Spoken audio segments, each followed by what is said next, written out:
With the Niners and Cowboys going at it in the playoffs, who better to join us this week on Sports Seriously than 49ers legend Jerry Rice. So welcome to the show, Jerry. We appreciate you coming on. Hey, thanks for having me. Jerry, before we dive into the Niners-Cowboys conversation, I have a fun fact for you. 11.2 million pounds of potato chips are consumed on Super Bowl Sunday. I believe you're here to tell us about some new Frito-Lay chips that will only add to that count. Yeah, you know, after 20 years in the NFL, and what I remember is those loyal NFL fans cheering for their favorite team, especially during the playoffs. And we got playoffs coming up. And I remember those, fans being like that 12th man. So I have partnered with Lay's just to showcase the passionate and the loyal fans and bringing it, back to the stadium and, with Lay's Golden Grounds. And man, this is amazing because this is like my team right now. And what the farmers did back in the day, they went to these stadiums and fields and they picked from the sacred soil and they grew these potatoes.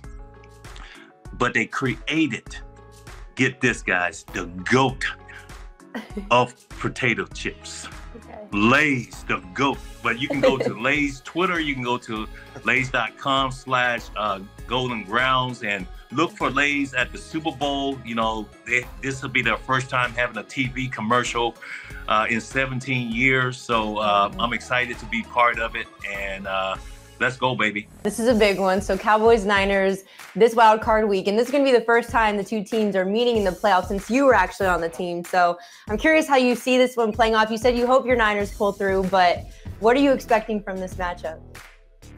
What I'm expecting from this matchup is that, hey, the Niners go in there and they realize what's at stake and everything is on the line. You lose, you're done. So if you want to continue to play football, you pretty much control your own destiny now. And the thing about the playoffs too, guys, it goes up another level because this is just not regular football season now. Because, you might have one of those games where you might not play that well during regular season. You feel like, okay, I have another game after that. You don't have another game after this game here. And it's going to be up to the Niners to go in there in a hostile environment, take the crowd out of the game. Once you do that, now you can execute with your offense and your defense and get a win and get on out. Jerry, the NFL became king of the sports world in the 1990s. You were a big part of that with your showdowns with the Cowboys. Looking back at those days, how big was that rivalry into making the NFL the dominant sport that it is today? It was like Muhammad Ali, Joe Frazier. You just knew the physicality of that game, guys. That game meant everything. And it was something about when the head coach said something about, how about them Cowboys? I didn't like that at all. It's just like, it rubbed me the wrong way. So I'm sort of excited. I'm not even playing anymore. But it's almost like when it's time for a big game. And my body still goes through that. It's just like the Kentucky Derby. Those horses, they know when it's time to race. It's all of a sudden you just see how they react. And it was the same way for me in football. But this is the ultimate game right here, and I expect my Niners to win it. What was one of your favorite memories from those Cowboy showdowns in the 90s? And is there a specific moment from a game that sticks out to you? Probably my favorite one is probably one when we brought on Deion Sanders because we needed that shutdown corner from Atlanta. And we were able to, get over the hump of beating the Cowboys and getting to Super Bowl 29. And just playing the San Diego Chargers, being able to move the ball downfield the way we did, the execution, the working together as a team is something I'll never forget. Jerry, talking about Deion Sanders and that 1994 NFC Championship game, he had that play with Michael Irvin where it kind of looked like it was pass interference. People still talk about it to this day. Do you ever look back at that play and think about how crazy it would have been these days with social media if, pass? What do you mean pass interference? Kind of looked like his arm was on Irvin's arm when he was trying to catch that football. They probably would have gotten that call today. But I think back in the day it was a little bit more, contact-wise, because one-on-one, it was a battle all the way downfield. You could bump the receiver, you could do whatever, you could tug on him, and you just knew it was just going to be an all-out war.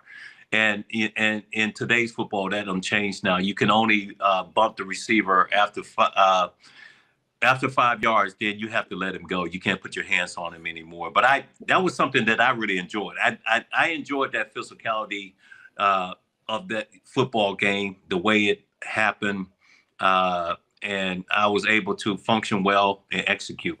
How important was it to finally beat the Dynasty Cowboys in 1994, for Steve Young to finally get over that hump? Yeah. And ultimately, how would you rank that NFC Championship game in your arsenal of victories? It's hard for me to rank games because I feel like every ball game is an important game. But to actually help Steve Young win a Super Bowl, that was something that I really wanted. And I think we had, in that ball game, I think I had three touchdowns in that game. And I played with a grade 4 separated shoulder because I heard it early during the ball game. And I'm giving you guys the story behind that, because on a reverse play, Bill Walsh, the greatest coach ever, always told me that if you can't get positive yards, get down. For some reason, I was feeling really good on that Super Bowl. I was feeling really good. I was feeling myself. And I decided to, on that reverse play, take that defensive back on. I was just going to just run through it. And I hit him, and all of a sudden I felt something, but at that time I didn't know I had, really hurt my shoulder. And I had to play with that, throughout the game. And the guy that came, I think my jersey came down once, and the guy that ran over to put my jersey back on my shoulder pad, it was Deion Sanders, because I couldn't lift my arm. Oh my God. But yeah, I remember that game well. It was great. It was big for Steve Young.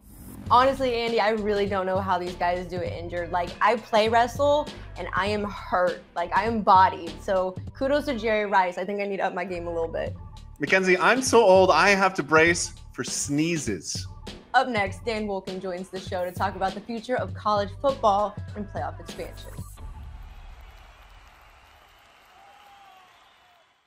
Hey sports fans, if you want to watch more sports seriously, be sure to check out these clips right here. And make sure you're subscribed to the channel to see all the great content from us here at USA Today Sports.